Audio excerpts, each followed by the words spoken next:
Hello बच्चों, आप सभी का हमारे YouTube चैनल आइडियल देव क्लासेस में स्वागत है। बच्चों, आज हम आपके लिए टेट गेट अभ्यास पुस्तिका विषय सामाजिक विज्ञान लेके आए हैं, जो कक्षा 7वीं के लिए है। और इस पुस्तक को वर्ष 2024-25 के लिए बनाया गया है। और किसके द्वारा बनाया गया है? मध्य प्रदेश राज्य शिक्षा केंद्र भोपाल द्वारा। और इस वीडियो के माध्यम से आज आपको विषय सामाजिक विज्ञान का भाग 1 इतिहास, हमारा अतीत से संबंधित जो अध्याय 1 है, अध्याय 1 के प्रश्नों के उत्तर बताएंगे। इसमें आज आपको क्या क्या बताएंगे?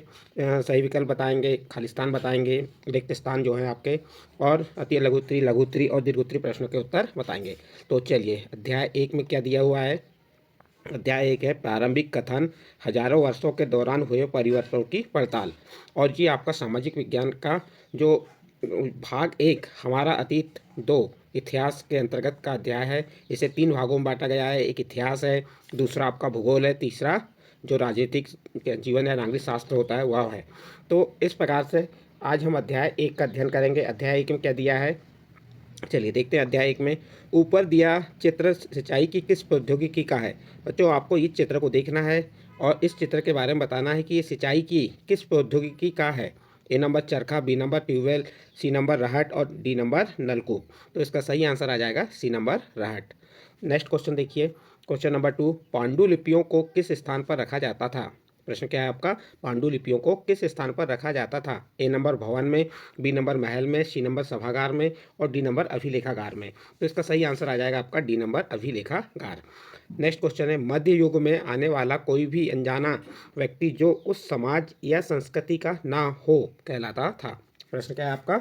मध्य युग में आने वाला कोई भी अनजाना व्यक्ति जो उस समाज या संस्कृति का ना हो कहलाता था। ए नंबर देसी, बी नंबर विदेशी, सी नंबर वनवासी और डी नंबर नगरवासी। तो इसका सही आंसर आ जाएगा आपका बी नंबर विदेशी। नेक्स्ट क्वेश्चन देखिए, क्वेश्चन नंबर 4, मध्य युग में बड़े बुजुर्गों की सभा जो अपनी जातियों के नियम बनाती थी और उनका पालन करवाती थी, उसे कहा जाता था। ए नंबर ग्राम पंचायत, बी नंबर जनपद पंचायत, सी नंबर जाति पंचायत और डी नंबर जिला पंचायत। प्रश्न क्या था आपका? मध्य युग में बड़े बुजुर्गों की सभा जो अपनी जातियों के नियम बनाती थी और उनका पालन करवाती थी, उसे कहा जाता था। तो इसका सही आंसर आ जाएगा आपका सी नंबर जाति पंचायत। नेक्स्ट क्वेश्चन है, राजपूतों के पराक्रम और स्वामी भक्ति का गुणगान करते थे। ए नंबर सैनिक और सेनापति, बी नंबर कविचारण, सी नंबर लिपिक और मुंशी और डी नंबर राजा और सामंत। तो इसका सही आंसर आ जाएगा आपका बी नंबर कवि और चारण। प्रश्न नंबर 5 कंप्लीट। इसके बाद नेक्स्ट आगे देखते हैं प्रश्न नंबर 6। प्रश्न नंबर 6 में क्या दिया है? रिक्त स्थानों की पूर्ति कीजिए। इसमें रिक्त स्थान दिए, आपको रिक्त स्थानों की पूर्ति करना है। पहला प्रश्न देख लीजिए इसका, पांडुलिपियों तथा दस्तावेजों को खालिस्तान तथा खालिस्तान में रखा जाता था। तो इसका उत्तर हो जाएगा पांडुलिपियों तथा दस्तावेजों को पुस्तकालयों तथा अभिलेखागारों में रखा जाता है। नेक्स्ट क्वेश्चन है, प्रवास में परिवर्तन के कारण कई खालिस्तान को मजबूरन होकर अपना स्थान छोड़ना पड़ा। तो इसका उत्तर हो जाएगा वनवासियों को मजबूरन होकर अपना स्थान छोड़ना पड़ा। तो खालिस्तान क्या आ जाएगा इसका? वनवासियों। नेक्स्ट क्वेश्चन है आपका, 14वीं शताब्दी के इतिहास खालिस्तान ने अपने वृत्तांत पहली बार 1356 में लिखा था। तो इसका आंसर आ जाएगा जियाउद्दीन बर्नीन। किसने लिखा था अपना वृत्तांत पहली बार? 1356 में लिखा था, तो वो आ जाएगा आपका जियाउद्दीन बर्नीन। नेक्स्ट क्वेश्चन है, मध्यकाल में इतिहासकार सूचना एकत्र करने के लिए सिक्कों, शिलालेखों, स्थापत्य कला तथा खालिस्तान पर निर्भर रहते थे। तो यहाँ पे आ जाएगा लिखित सामग्री पर। खालिस्तान क्या आ जाएगा इसके?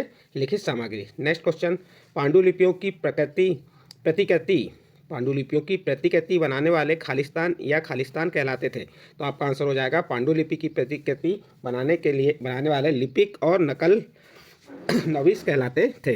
क्या कहलाते थे? लिपिक और नकल नवीस कहलाते थे। ये आपका प्रश्न नंबर 6 कंप्लीट हुआ। इसका नेक्स्ट प्रश्न है आपका प्रश्न नंबर 7। प्रश्न नंबर 7 क्या कह रहा है? मध्यकालीन इतिहास जानने के स्रोत लिखिए। देखिए, जो मध्यकालीन इतिहास है उसके स्रोत जानने के स्रोत कौन कौन से? तो आप उत्तर बता देंगे। मध्यकालीन इतिहास जानने के स्रोत सिक्के, शिलालेख, भवन निर्माण कला तथा लिखित सामग्री आदि हैं। इसके बाद नेक्स्ट क्वेश्चन है आपका क्वेश्चन नंबर 8। किसी भी क्षेत्र के पर्यावरण और वहाँ रहने वाले लोगों की सामाजिक और सांस्कृतिक जीवन शैली को क्या कहते हैं? तो इसका उत्तर बता देंगे। किसी भी क्षेत्र के पर्यावरण और वहाँ रहने वाले लोगों की सामाजिक और सांस्कृतिक जीवन शैली को प्रवास कहते हैं। क्या कहते हैं? प्रवास कहते हैं। तो इस प्रकार आप प्रश्न नंबर 8 का उत्तर लिखेंगे। इसके बाद नेक्स्ट प्रश्न है आपका प्रश्न नंबर 9। प्रश्न नंबर 9 क्या है? अंग्रेज इतिहासकारों ने भारतीय इतिहास को कितने युगों में बांटा है? उनके नाम लिखिए। उत्तर देखिए, 19वीं सदी के मध्य, कौन सी सदी, 19वीं सदी के मध्य अंग्रेजी इतिहासकारों ने भारत के इतिहास को 3 युगों में बांटा है। वह 3 युग कौन कौन से हैं? हिंदू, मुस्लिम और ब्रिटिश। तो इस प्रकार आप प्रश्न नंबर 9 का उत्तर लिखेंगे। इसके बाद प्रश्न नंबर 10, क्षेत्रीय समाज से क्या आशा है? तो देखिए, क्षेत्रीय समाज से तात्पर्य उस साम्राज्य से है जो अनेक क्षेत्रीय राज्यों को मिलाकर बना हो, जैसे सल्तनत साम्राज्य, मुगल साम्राज्य, चोल साम्राज्य, तुगलक साम्राज्य इत्यादि। तो ये आपका प्रश्न नंबर 10 का उत्तर कंप्लीट। इसके बाद नेक्स्ट प्रश्न आता है आपका प्रश्न नंबर 11। प्रश्न नंबर 11 क्या कह रहा है? अभिलेखागार से क्या आशय है? तो आप उत्तर बता देंगे। ऐसा स्थान जहां दस्तावेजों और पांडुलिपियों को संग्रहित किया जाता है अभिलेखागार कहलाता है। प्रश्न था आपका, अभिलेखागार से क्या आशय है? तो आप उत्तर क्या बताएंगे? ऐसा स्थान जहां दस्तावेजों और पांडुलिपियों को संग्रहित किया जाता है अभिलेखागार कहलाता है। अभिलेखागार में तमाम सरकारी अभिलेख और लेन देन और ब्यौरों का रिकॉर्ड रखते हैं। प्रश्न नंबर 11 का उत्तर कंप्लीट होता है। नेक्स्ट प्रश्न आता है आपका प्रश्न नंबर 12। प्रश्न नंबर 12 क्या है? पांडुलिपियों के उपयोग में इतिहासकारों के सामने कौन कौन सी समस्याएं आती हैं? तो आप उत्तर बता देंगे। पांडुलिपियों के उपयोग में इतिहासकारों के सामने निम्न समस्याएं आती हैं। नंबर 1, पांडुलिपियों की लिखावट समझने में दिक्कत आती है। नंबर 2, इतिहासकारों को एक ही पांडुलिपि की अनेक प्रतियों को पढ़ना था क्योंकि सभी में काफ़ी अंतर होता था। तो इस प्रकार से जो पांडुलिपियों के उपयोग में इतिहासकारों को समस्या आती थी, समस्याएं बता दिए। इसके बाद नेक्स्ट प्रश्न है आपका प्रश्न नंबर 13। प्रश्न नंबर 13 क्या है? शास्त्रों से 1750 ईस्वी के बीच आए प्रमुख बदलावों के बारे में लिखिए। तो देखिए उत्तर देखिए, शास्त्रों से 1750 के बीच के हजारों वर्षों में अलग अलग समय पर नई प्रौद्योगिकी का विकास हुआ। देखो, शास्त्रों से 1750 के बीच के हजारों वर्षों में अलग अलग समय पर नई प्रौद्योगिकी का विकास हुआ, जैसे सिंचाई में रहट, कटाई में चरखा, युद्ध में आग्नेयास्त्रों में बारूद वगैरह जो शस्त्र अस्त्र होते हैं वह का प्रयोग शुरू हो गया। यह काल आर्थिक, राजनीतिक, सामाजिक और सांस्कृतिक बदलाव, इस काल में क्या क्या बदलाव हुए? इस काल में यह काल आर्थिक, सामाजिक, सांस्कृतिक और बदलाव आए थे इस काल में। ठीक है। नेक्स्ट प्रश्न है प्रश्न नंबर 14। यहाँ पे यह की जगह आप क्या लिख देंगे? इस काल में आर्थिक, राजनीतिक, सामाजिक और सांस्कृतिक बदलाव आए थे।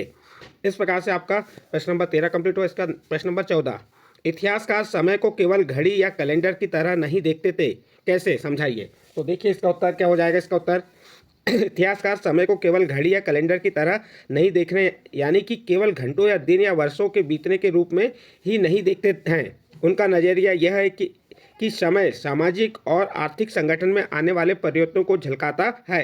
यह दिखाता है कि विचारों और विश्वासों में कितना स्थायित्व रहा है और कितना परिवर्तन आया। इस प्रकार से आपका प्रश्न नंबर 16 का उत्तर कंप्लीट होता है। इसके बाद नेक्स्ट प्रश्न आता है आपका, प्रश्न नंबर 14 का उत्तर कंप्लीट होता है। अब आपका नेक्स्ट प्रश्न है प्रश्न नंबर 15। प्रश्न नंबर 15 क्या कह रहा है? 1318 ईस्वी में कवि अमीर खुसरो द्वारा भाषा के संबंध में क्या विचार व्यक्त किए गए थे? तो आप उत्तर बता देंगे। 1318 ईस्वी में कवि अमीर खुसरो द्वारा भाषा के संबंध में निम्न विचार व्यक्त किए। क्या विचार व्यक्त किए थे? इनके विचार थे कि देश के हर क्षेत्र की एक अलग भाषा है। इसके विचार, खुसरो के विचार थे कि देश के हर क्षेत्र की एक अलग भाषा है, जैसे सिंधी, लाहौरी, कश्मीरी, गोंडी, अवधी, हिंदवी आदि। अमीर खुसरो ने बतलाया कि इन भाषाओं के विपरीत एक भाषा संस्कृत भी है जो किसी विशेष क्षेत्र की भाषा नहीं है। यह एक प्राचीन भाषा है जिसे केवल ब्राह्मण जानते हैं, आम जनता नहीं। तो इस प्रकार से ये प्रश्न नंबर 15 का उत्तर आप लिख सकते हैं। इसके बाद नेक्स्ट प्रश्न आता है आपका प्रश्न नंबर 16। प्रश्न नंबर 16 क्या है? मध्यकाल में हुए मुख्य धार्मिक परिवर्तनों के बारे में लिखिए। देखिए बच्चों, इसमें क्या कह रहा है? मध्यकाल में जो धार्मिक परिवर्तन हुए उनके बारे में आपको लिखना है। तो देखिए इसका उत्तर, मध्यकाल में हुए मुख्य धार्मिक परिवर्तन। नंबर 1, हिंदू धर्म में नए नए देवताओं की पूजा आरंभ हुई और राजाओं द्वारा मंदिरों का निर्माण करवाया गया। नंबर 2, समाज में पुरोहितों के रूप में ब्राह्मणों का महत्व बढ़ता गया। नंबर 3, इस काल में भक्ति आंदोलन प्रारंभ हुआ। और नंबर 4, इस काल में इस्लाम और ईसाई धर्म का प्रादुर्भाव हुआ। तो इस प्रकार से आप प्रश्न नंबर 16 का उत्तर बता सकते हैं कि धार्मिक परिवर्तनों के बारे में क्या, मध्यकाल में हुए मुख्य धार्मिक परिवर्तन कौन से हैं। प्रश्न नंबर 16 कंप्लीट हुआ। इसके बाद प्रश्न नंबर 17 आता है। प्रश्न नंबर 17 में आपको प्रोजेक्ट कार्य दिया है।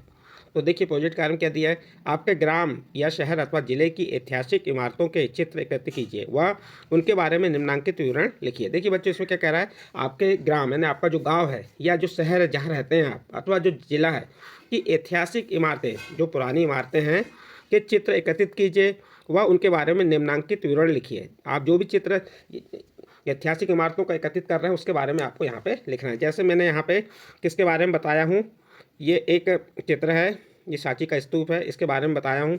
तो चलिए, इसका पहला प्रश्न है, इमारत का निर्माण कब हुआ? तो जो अभी इमारत है, इमारत का निर्माण 3वीं सदी ईस्वी पूर्व हुआ था। निर्माण किसके द्वारा कराया गया था? इस इमारत का निर्माण सम्राट अशोक द्वारा कराया गया था। फिर अगला है, इमारत के निर्माण में किस प्रकार की सामग्री का उपयोग किया गया? तो आप बता देंगे कि जो इमारत थी उसके निर्माण में ईंटों एवं स्थानीय बलुआ पत्थर का उपयोग किया गया है। इमारत पर किस प्रकार की चित्रकला की गई है? तो जो इमारत है, इमारत पर जातक कथाएं एवं यक्ष यक्षिणियों की चित्रकला है। इमारत का वर्तमान में क्या उपयोग किया जा रहा है? तो जो इमारत है उसका वर्तमान में उपयोग पर्यटन के लिए किया जा रहा है। फिर नेक्स्ट है, इसकी देखभाल किसके द्वारा की जा रही है? तो आप उत्तर बता देंगे, इसकी देखभाल भारतीय पुरातत्व सर्वेक्षण विभाग द्वारा की जा रही है। और इमारत का चित्र बना देंगे इस प्रकार से। ये सांची का स्तूप है, ये कहाँ पे? रायसेन, मध्य प्रदेश के रायसेन जिले में है। देखो उसका यह छत्र है, ये हमरिका हड्डी अवशेष स्थल है। ये अंड यानी अर्ध चक्राकार गुंबज है। मेघी यानी प्रदक्षिणापथ है। और ये वेदिका, और ये तोरण प्रवेश द्वार है यहाँ पे। तो इस प्रकार से इस चित्र को आप बना सकते हैं। इस प्रकार बच्चों आपका जो प्रश्न नंबर 17 भी कंप्लीट होता है। और प्रश्न नंबर 17 के साथ जो आपका सामाजिक विज्ञान का भाग 1 इतिहास का अध्याय 1 कंप्लीट होता है। अध्याय 1 क्या था बताइए? अध्याय 1 था प्रारंभिक कथन, हजारों वर्षों के दौरान हुए परिवर्तनों की पड़ताल। कि इसके जो आपके क्या कहते हैं विकल्प थे, खालिस्तान और अति लघुत्तरी, लघुत्तरी और दीर्घोत्तरी प्रश्नों को आसान तरीके से समझाने का प्रयास किए। यदि ये वीडियो आपको अच्छा लगा हो तो आप हमारे चैनल आइडियल देव क्लासेस को सब्सक्राइब कीजिए, लाइक कीजिए और इस वीडियो को अन्य ग्रुप में शेयर जरूर कीजिए।